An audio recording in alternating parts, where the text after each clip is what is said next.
Hello दोस्तों, डिजिनेक्स YouTube channel में आपका स्वागत है। तो आज हम लोग थ्योरी पेपर का देखेंगे, कुछ टॉपिक्स लेंगे और इसमें बताएंगे उसमें उस टॉपिक्स के बारे में। तो आज जो टॉपिक्स लेने वाले हैं उसमें हम लोग फिजिकल मेटलर्जी को पढ़ाएंगे। फिजिकल मेटलर्जी का ही टॉपिक्स लिए हैं। तो उससे पहले एक बार रिवाइव करा दें कि फिजिकल मेटलर्जी का जो डिफिनेशन क्या कहता है। फिजिकल मेटलर्जी में हम लोग को एक्चुअली में पढ़ना क्या रहता है, तो देख लेते हैं हम लोग डिफिनेशन फिजिकल मेटलर्जी का। तो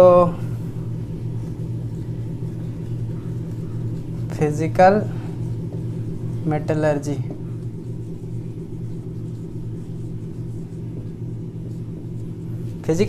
का डिफिनेशन क्या कहता है। Physical metallurgy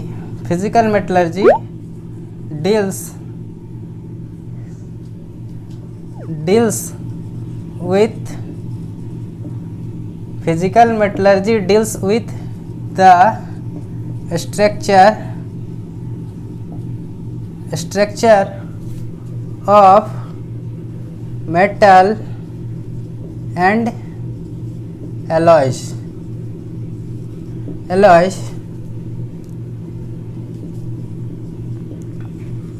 with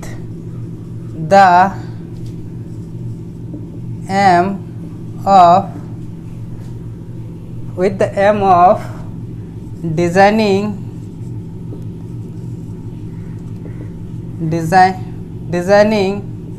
and producing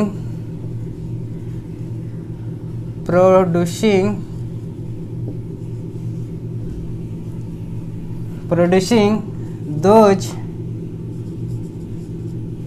structure that gives best properties।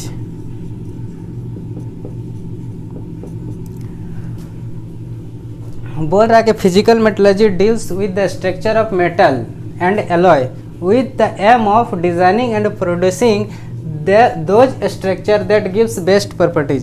हम लोग मतलब फिजिकल मेटलर्जी में पढ़ते हैं कि मेटल में वो स्ट्रक्चर देना है, वो स्ट्रक्चर डिजाइन करना है ताकि हम लोग को जो रिक्वायरमेंट है प्रॉपर्टीज का वो फुलफिल हो सके। तो ये फिजिकल मेटलर्जी का डिफिनेशन है। एक्चुअली में हम लोग पढ़ेंगे अभी फिजिकल मेटलर्जी में वही सब ग्रेन्स के बारे में, ग्रेन्स को कैसे मॉडिफाई करना, जो रिक्वायरमेंट चाहिए हमको प्रॉपर्टीज उसके अनुसार ग्रेन्स वहाँ पे डिज़ाइन करना आता है, तभी जाके मैकेनिकल प्रॉपर्टीज हमको मिल सकता है। मैकेनिकल प्रॉपर्टीज को इम्प्रूव करने के लिए और भी प्रोसेस है, लेकिन यहाँ हम लोग फिजिकल मेटलर्जी में जो पढ़ते हैं वो हीट ट्रीटमेंट से इसका इम्प्रूव करते हैं। तो आज जो हम लोग टॉपिक लेने वाले हैं वो टॉपिक हम लोग का है मेटलोग्राफी। जी हाँ, मेटलोग्राफी आज हम लोग देखेंगे। तो मेटलोग्राफी जो है वो हम लोग का written exam as much as जितना इम्पोर्टेंट है उतना से कई ज़्यादा इम्पोर्टेंट आपको इंटरव्यू के पॉइंट ऑफ से इसको देखना है। क्योंकि अगर आप जाओगे किसी भी एग्ज़ाम के जो भी हम पढ़ा रहे हैं वो जैसे कि सेल वोल में जहाँ भी जाइएगा आप एग्ज़ाम देने के लिए, वो इंटरव्यू के लिए, तो ये मेटलोग्राफी काफ़ी पूछता है। मेटलोग्राफी से पूछता है और आपका टेस्टिंग से पूछता है और बाकी और भी चीज़ें, लेकिन ये काफ़ी इम्पोर्टेंट है। इसका हम जो है खुद जब दिए थे उससे पहले मैं इसका जो स्किल टेस्ट था उसके लिए मैं खुद प्रिपेयर करने के लिए एक जगह गया था। अगर आपको कुछ ज़रूरत पड़े वैसे तो हमको आप कांटेक्ट कीजिएगा, मैं बता दूंगा कहाँ पे इसका स्किल टेस्ट कराता है। तो आप खुद से प्रिपेयर कर सकते हैं वहाँ पे जाके और फिर आप स्किल टेस्ट दे सकते हैं। तो चलिए हम लोग मेटलोग्राफी आज देखते हैं इसको आप। हाँ, और एक आपको बता देना चाहता हूँ, आप जो कुछ भी पढ़े ना, जो भी पढ़े उसका प्रॉपर नोट्स बनाएगा, क्योंकि आपको वो नोट्स ही आपको अच्छा तैयारी करने के लिए एक दिन साथ देगा। क्योंकि आप अगर नोट्स नहीं बनाएगा, अगर मान लो आप यूट्यूब से ही पढ़ रहे हैं ना, कोई भी चैनल से पढ़ रहे हैं, आप नोट्स बनाइए। नोट्स नहीं बनाएंगे तो आप क्विक रिवीजन नहीं कर पाओगे, और क्विक रिवीजन ही आपके एग्ज़ाम के टाइम आपको वो सेटिस्फेक्शन पढ़ाई का देगा। अदरवाइज आप पढ़ोगे, नोट्स नहीं बनाओगे, भूल जाओगे, फिर जैसा का तैसा ही आपका रहेगा, कुछ इम्प्रूव होने वाला नहीं है। तो मैं बोलता हूँ आपको नोट्स बनाइएगा। तो चलिए फिजिकल मेटलर्जी का डेफिनेशन हम लोग देख लिए, आगे हम लोग देखते हैं मेटलोग्राफी क्या कहता है। तो आज हम लोग का जो क्लास 1 होने वाला है, लेक्चर नंबर क्लास 1 होने वाला है, तो इसमें हम लोग देखते हैं मेटलोग्राफी।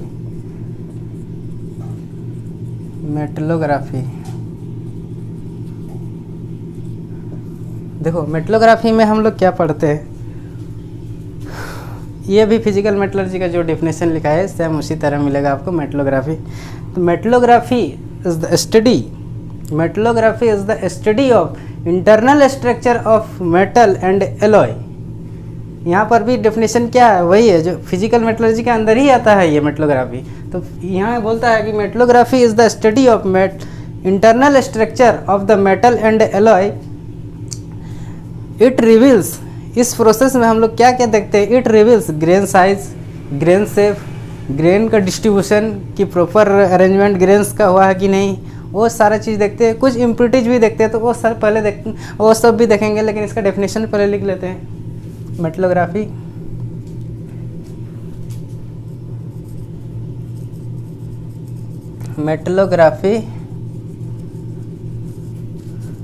is the study of the internal structure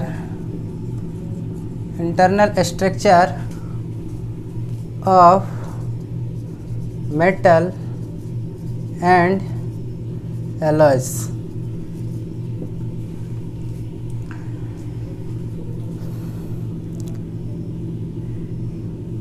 It gives the information about grain size, grain shape,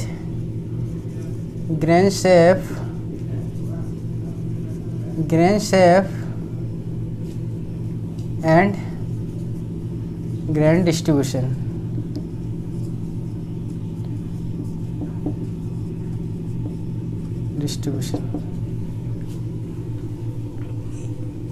grain size, grain shape and grain distribution की मेरा ग्रेन का प्रॉपर रेंज में जो हम लोग का क्रिस्टलाइज होता है उस समय ग्रेन्स जो बनता है वो प्रॉपर होना चाहिए। इधर उधर इधर रैंडम दिखेगा तो वो प्रॉपर्टीज हम लोग को नहीं मिलेगा, तो उसको बोल रहा। इसको रिवील करने के लिए हम लोग का जो मोस्ट इम्पोर्टेंट है वो सैंपल का प्रिपरेशन करना बहुत ही ज़्यादा इम्पोर्टेंट है। अगर सैंपल आप प्रॉपर प्रिपेयर नहीं कर पाएगी तो आपका सारा जो मेहनत है वो बेकार जाएगा, आप स्ट्रक्चर नहीं देख सकते हैं। तो in this process the sample preparation must necessary।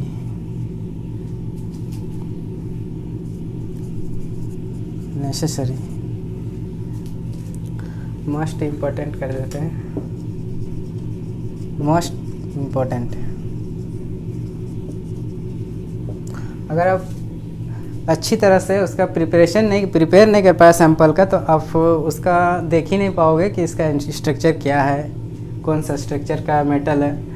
तो ये ज़रूरी है। यहाँ तक हम लोग देख लिए कि मेटलोग्राफी का डिफिनेशन क्या कहता है। मेटलोग्राफी का डिफिनेशन में अब मेटलोग्राफी का हम लोग कैटेगराइज करते हैं कितने टाइप का मेटल, इसको आप लिख लीजिए स्क्रीनशॉट मार के। उसके बाद देखते हैं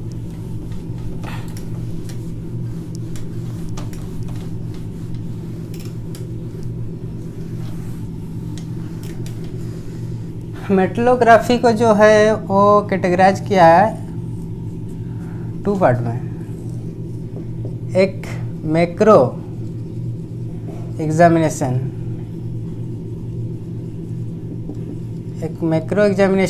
और एक माइक्रो एग्जामिनेशन। हम बताते हैं मैक्रो और माइक्रो एग्जामिनेशन क्या है। एक मैक्रो एग्जामिनेशन, एक micro examination.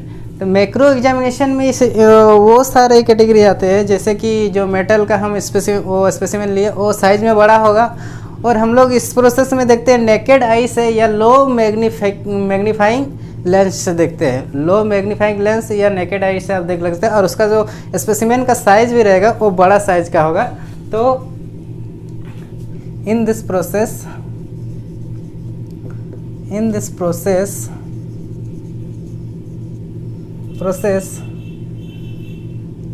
the internal structure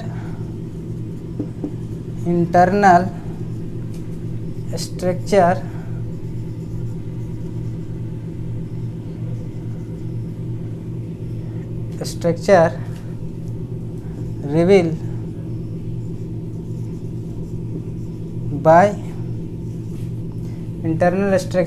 by naked eye or low magnifying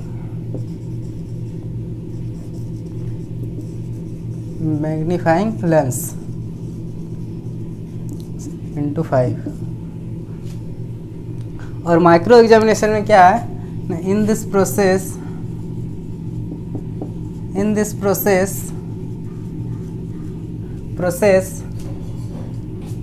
internal structure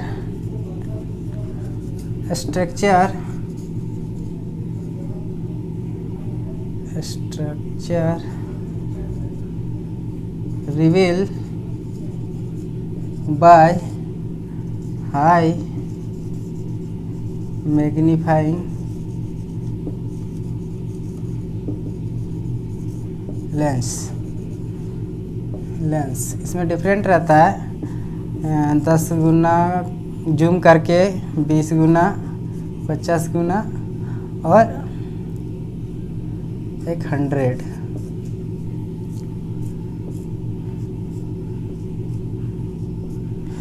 तो यहाँ पे जो एक लेंस तो प्राइमरी लेंस लगा रहा था और एक लेंस आपको जो माइक्रोस्कोप रहता है उसको रोटेट करके लगाना पड़ता है। तो अब जब 10 तो लगा हुआ रहता है प्राइमरी और 10 आप लगाओगे तो कितना 100 गुना का मैग्नीफाइंग करके आप जूम करके देखोगे। अगर 20 को तो 200, 50 को लगाओगे तो 500, 100 को लगाओ तो 1000 गुना मैग्नीफाइंग करके आप देख सकते हैं। इतना ही तक इसका रहता है आप कैपेसिटी देखने का जूम करके। तो यहाँ पे हम लोग देख लिए माइक्रो एग्जामिनेशन। अब देखेंगे मैक्रो एग्जामिनेशन में हम लोग क्या क्या उसमें रिवील करते हैं वो देखेंगे। ये तो बता दिया कि नेकेड आई से हम लोग देख सकते हैं और लो मैग्नीफाइंग लेंस देख सकते हैं, लेकिन क्या क्या हम लोग देखते हैं जो हम लोग डिटरमाइन करते हैं मैक्रो एग्जामिनेशन के प्रोसेस में, वो देखते हैं। चलिए, ये चैप्टर जो है इंटरव्यू के पॉइंट ऑफ से काफ़ी इम्पोर्टेंट है। आपको हो सकता है तो इसका जो अगर अच्छे जगह में जैसे DRDO हो गया या वार्क हो गया, वैसे जगह में आपको खुद प्रैक्टिकल आपको स्पेसिमेन पकड़ा देगा, आपको ग्राइंडिंग मशीन दे देगा और बाकी जो भी उसका सारा सामान है लेबोरेटरी में आपको दे देगा। आपको डिटरमाइन करके बताना पड़ेगा कि कौन सा स्टील का स्ट्रक्चर इसमें है। तो काफ़ी डिफ़िकल्ट रहता है जब तक नहीं आप देखोगे नहीं सारा स्टील का।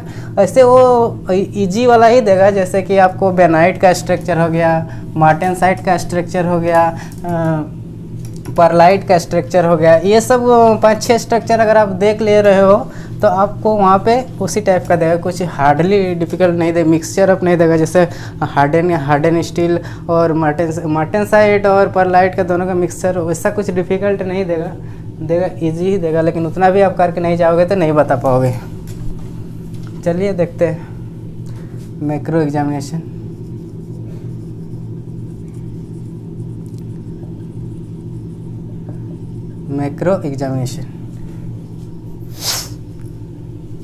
मैक्रो एग्जामिनेशन रिवील फॉलोइंग, मतलब मैक्रो एग्जामिनेशन से हम लोग क्या क्या देख सकते हैं स्टील में। तो फर्स्ट ऑफ ऑल हम लोग देखते हैं segregation of impurities,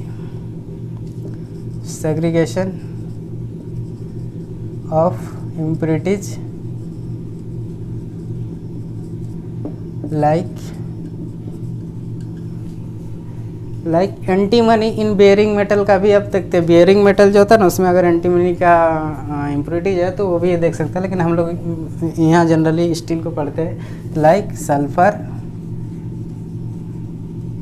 and phosphorus,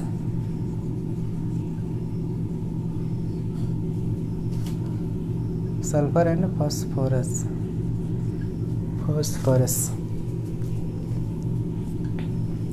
Segregation of impurities like sulfur and phosphorus.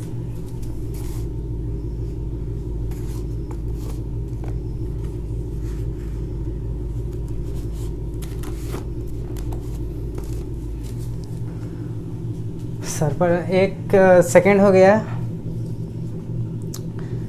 Grain size भी हम लोग पता लगा सकते हैं इससे, मैक्रो एग्जामिनेशन से, ग्रेन साइज। थर्ड हो गया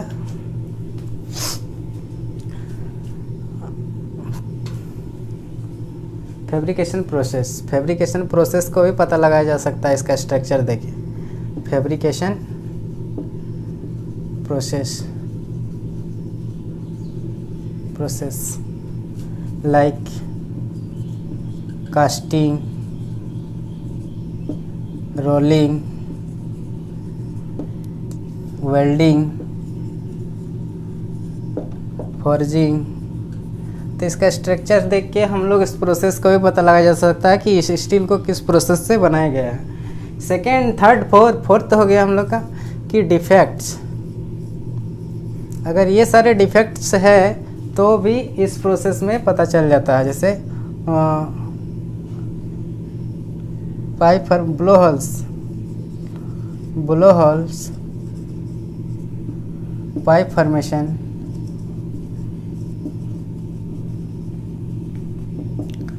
फॉर्मेशन, ये सब अगर डिफेक्ट्स है तो भी पता चल जाएगा इस प्रोसेस से। और एक है क्या, नॉन मेटालिक इम्प्योरिटीज अगर है तो भी पता चल जाएगा। नॉन मेटालिक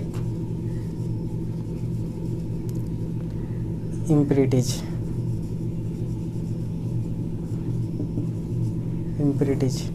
ये 5 चीज़ मैक्रो एग्जामिनेशन से हम लोग रिवील करते हैं। तो हम बताएंगे, अगर इंटरव्यू का पॉइंट ऑफ से आपसे पूछा जाएगा ना तो वो प्रोसेस हम बताएंगे। जब माइक्रो, आप उससे यदि अगर ज़्यादा से ज़्यादा हार्ड पूछे तो वो माइक्रो वाला ही पूछेगा, सैंपल दे देगा कैसे प्रिपरेशन करना है, वो सारा चीज़ बताऊँगा क्योंकि मैं उसको प्रैक्टिकल किया हूँ।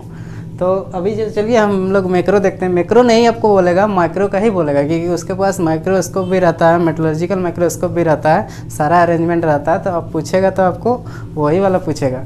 तो चलिए हम लोग देखते हैं। यहाँ तक हम लोग देख लिए कि मैक्रो एग्जामिनेशन में क्या क्या रिवील कर सकते हैं हम लोग, पता लगाया जा सकता है। तो हम लोग देखते हैं। उसके बाद हम लोग चलिए इसी में देखते हैं segregation of impurities. Segregation of impurities में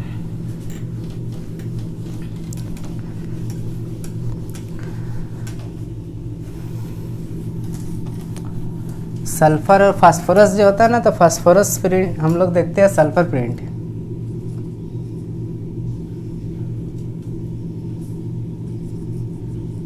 सल्फर प्रिंट। देखो हम इसको जो है ना सिर्फ आपको बता दे रहे हैं इसको, और एक हम स्पेशल इसको हम जो एक अलग वीडियो में बनाएंगे क्योंकि ये वीडियो सर थोड़ा लंबा हो जाएगा मुझे लग रहा है। तो इसको हम एक बार बता देते हैं यहाँ पे, नेक्स्ट वीडियो में बना देंगे इसका वीडियो। नहीं तो चलिए इसको बनाते हैं, देखते हैं कितना, ज़्यादा तो लंबा नहीं होना चाहिए। तो सल्फ़र प्रिंट हम लोग, सल्फ़र प्रिंट क्यों किया जाता है ना, सल्फ़र प्रिंट जो है वो सल्फ़र जो इंटेंसिटी ऑफ, मतलब कि सल्फ़र का अमाउंट कितना मात्रा में सल्फ़र प्रेजेंट है स्टील में, उसको पता लगाने के लिए सल्फ़र प्रिंट का प्रोसेस किया जाता है। सल्फ़र प्रिंट उसको बोला जाता है। तो आपको क्वेश्चन ऑब्जेक्टिव के लिए आया जा सकता है, व्हाई यूज सल्फ़र प्रिंट पर प्रोसेस। ऑप्शन दिया होगा to determine sulphur, to determine phosphorus, to determine calcium, to determine, और भी ऑप्शन दिया होगा। तो आपको पता होना चाहिए सल्फ़र प्रिंट में सल्फ़र का पता लगाने के लिए किया जाता है स्टील में। तो चलिए इसका देखते हैं। हम लोग इसको थोड़ा वो डाटा वाइज पूरा नहीं लिखेंगे, इसको हम लोग फ्लो डायग्राम की तरह लिखेंगे ताकि आसानी से आपको ये माइंड पे रह सके। अगर आप पूरा का पूरा थियोरी वाला लिखोगे ना तो बहुत लेंदी लगेगा, इसीलिए आप जो है इसको फ्लो डायग्राम की तरह यूज़ कीजिए, आपको ये आसानी से याद रहेगा और प्रोसेस भी आपको लिखने में काफ़ी आसानी होगा। तो चलिए सबसे पहले हम लोग सल्फ़र प्रिंट में क्या करते हैं ना, एक सिल्वर ब्रोमाइड का सैंपल लेते हैं, पेपर लेते हैं, सिल्वर ब्रोमाइड पेपर, ये शीट टेकन, यह सिल्वर ब्रोमाइड का पेपर लेते हैं। उसके बाद हम लोग एक स्पेसिमेन लेते हैं, टेकन स्पेसिमेन स्टील का पीस लेते हैं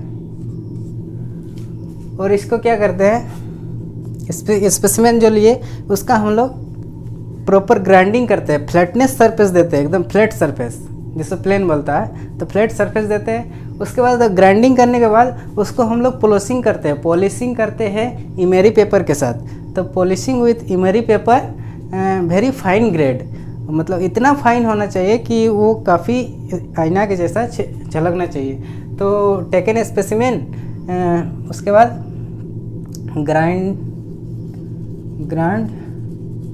for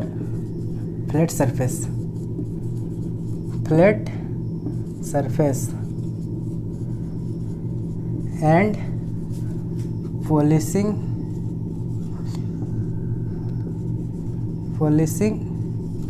it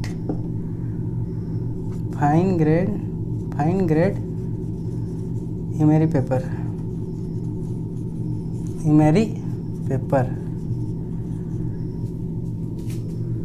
it free from dirt and grease,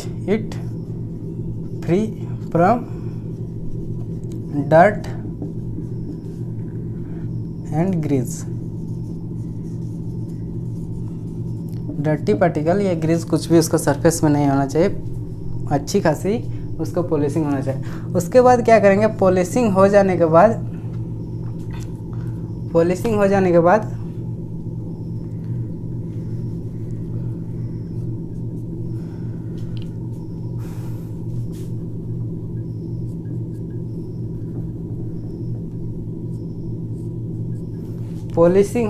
बाद हम लोग उसका जो सिल्वर ब्रोमाइड पेपर सॉक्ड इन ब्रोमाइड पेपर, शॉर्ट में लिख रहे हैं bromide paper socked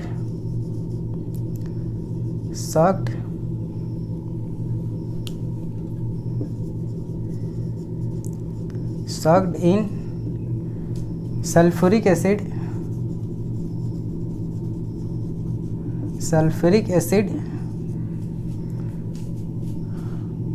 3% sulphuric acid up to 2 minutes 2 minute तक सल्फ्यूरिक एसिड में 3% सल्फ्यूरिक एसिड में उसे डुबो के रखेंगे। उसके बाद 2 मिनट के बाद उसे जस्ट टेकन आउट करेंगे।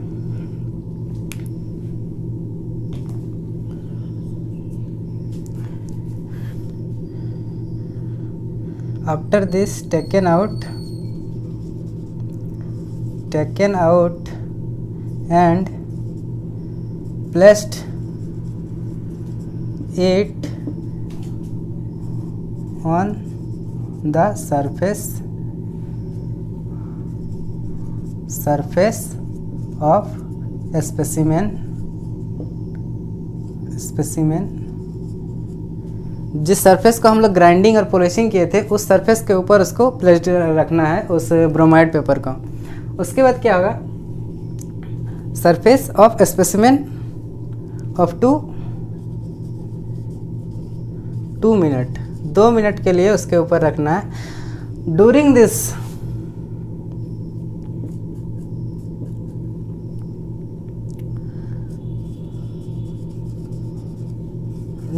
this period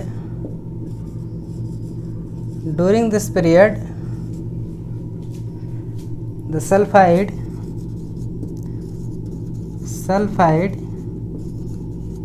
react with sulfuric acid H2SO4 sulfuric acid and evolve H2SO gas. इतना दूर तक आप लिख लीजिए, इसको मिटाएंगे फिर नेक्स्ट स्टेप को लिखेंगे। तो क्या करता है, during this period the sulphide react with sulphuric acid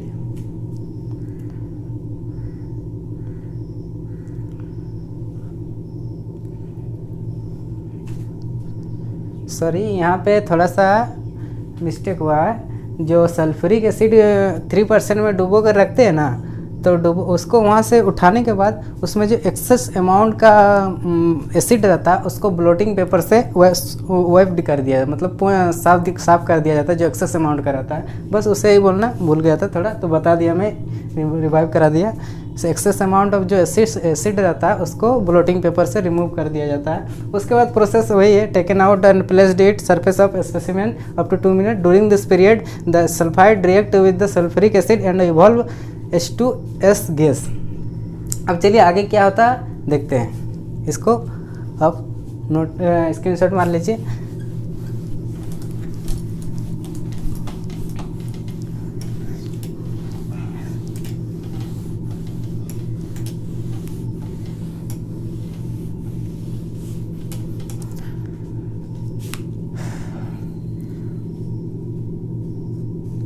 उसके नीचे क्या होता है ना, दिस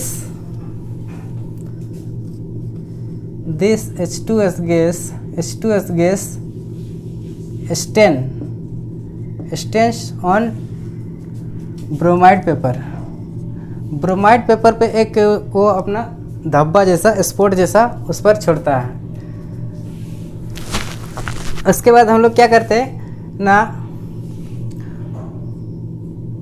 ब्रोमाइड पेपर को उस सरफेस से निकालते हैं हम लोग, स्टील वाला सरफेस से, और उसको क्या करते हैं वाटर से उसको वॉश करते हैं। Wash it by water up to 3 minute. उसके बाद इसको वॉश करने के बाद इसको हम लोग डालते हैं 20% hypo solution. Feed it 20% hypo solution for 5 minute. 5 minute के लिए हाइपो सॉल्यूशन में हम लोग डालते हैं। उसके बाद उसको हम लोग निकाल लिए जाते हैं यहाँ से, taken out from this solution,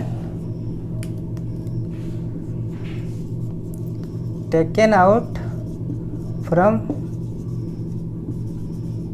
the hypo solution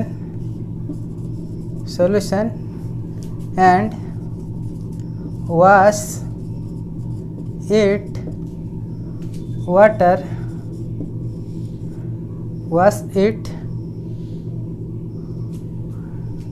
from the hypo solution and wash it by water and up to 15 to 20 minute and dry it. उसके बाद क्या करते हैं, इसको ड्राई कर देते हैं। ड्राई करने के बाद हम लोग को मिलता है क्या, उसमें जो है, जो हम लोग ब्रोमाइड पेपर है, सिल्वर ब्रोमाइड का पेपर है, उसमें एक कलर डेवलप होता है ब्राउन कलर। तो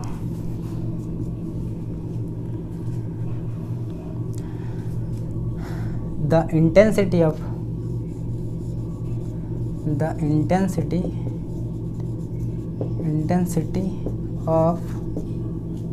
brown color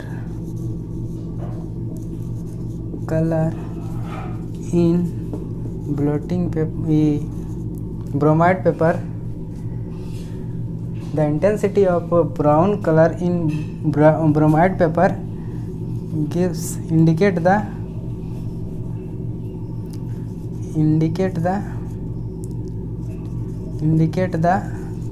degree of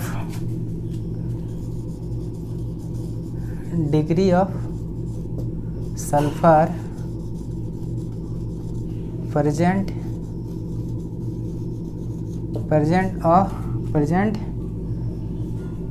in steel। तो यहाँ पे हम लोग का सल्फर प्रिंट बहुत ही अच्छी तरह से कंप्लीट होता है। आपको एक बार फिर से बता देना चाहता हूँ क्या क्या करना होता है। देखिए पहले एक सैंपल लिया जाता है, इन सैंपल नहीं, ब्रोमाइड सिल्वर ब्रोमाइड का पेपर लिया जाता है या सीट लिया जाता है। उसके बाद एक सैंपल लिया जाता है स्टील का। उस सैंपल को अच्छी तरह से ग्राइंडिंग किया जाता है, एकदम फ्लैट सरफेस दिया जाता है, एक फ्लैट सरफेस में बैठने के लिए, तो एकदम फ्लैट सरफेस। उसके बाद उसका पॉलिशिंग किया जाता है, फाइन ग्रेडेड इमेरी पेपर से इसका पॉलिशिंग किया जाता है। उसके बाद जो हम लोग सिल्वर ब्रोमाइड का पेपर लिए थे, उस पेपर को हम लोग सल्फ्यूरिक एसिड में डालते हैं। सल्फ्यूरिक एसिड में 3% सल्फ्यूरिक एसिड में 2 मिनट के लिए डालते हैं, डुबो के रखते हैं। उसके बाद उसको वहाँ से रिमूव करते हैं और उसका जो एक्सेस अमाउंट ऑफ एसिड उसमें रहता है उसको हम लोग ब्लोटिंग पेपर से वाइप करते हैं और उस रिमूव करते हैं ब्लोटिंग पेपर से। उसके बाद उसको जो हम लोग ब्रोमाइड सिल्वर ब्रोमाइड पेपर लिए थे उसको हम लोग इंटीमेट सरफेस, जो हम लोग ग्राइंडिंग और पॉलिशिंग किए थे स्टील का, उस सरफेस पे रखते हैं अप टू 2 मिनट तक। और 2 मिनट तक रखने के बाद क्या होता है, उस ड्यूरिंग एक रिएक्शन होता है, और रिएक्शन ये होता है ना, H2SO4 प्लस FeS ये रिएक्ट करेगा। H2SO4 प्लस FeS क्या बनेगा ना, Fe2SO4।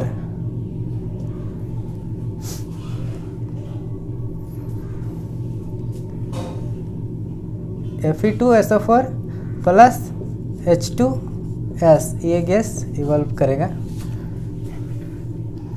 ये रिएक्शन होता है ड्यूरिंग जब हम लोग 2 मिनट के लिए उस सरफेस में रखते हैं। उसके बाद 2 मिनट के बाद उसको फिर वहाँ से रिमूव करते हैं पेपर को। तो उस समय क्या होता है, जब रिएक्शन के दौरान ये जो गैस है हम लोग का हाइड्रोजन सल्फाइड गैस है, ये गैस उस ब्रोमाइड पेपर में एक स्टेन छोड़ता है, मतलब धब्बा जैसा कलर छोड़ता है।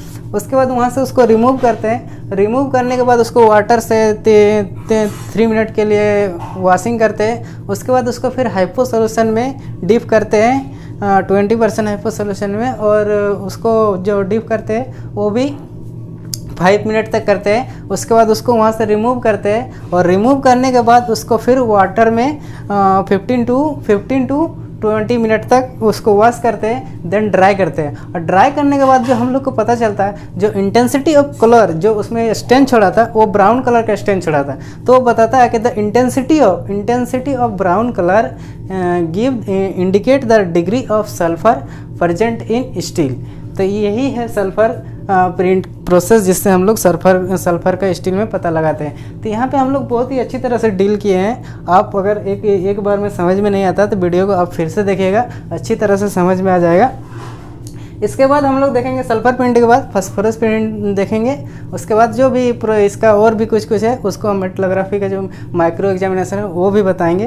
तो आप ट्रस्ट कीजिए, आप पढ़िए अच्छा से। मैं एक से एक टॉपिक लेके आऊँगा आपके लिए।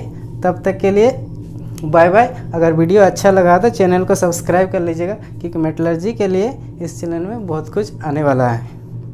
तो बाय बाय फ्रेंड्स, मिलते हैं अगला वीडियो में।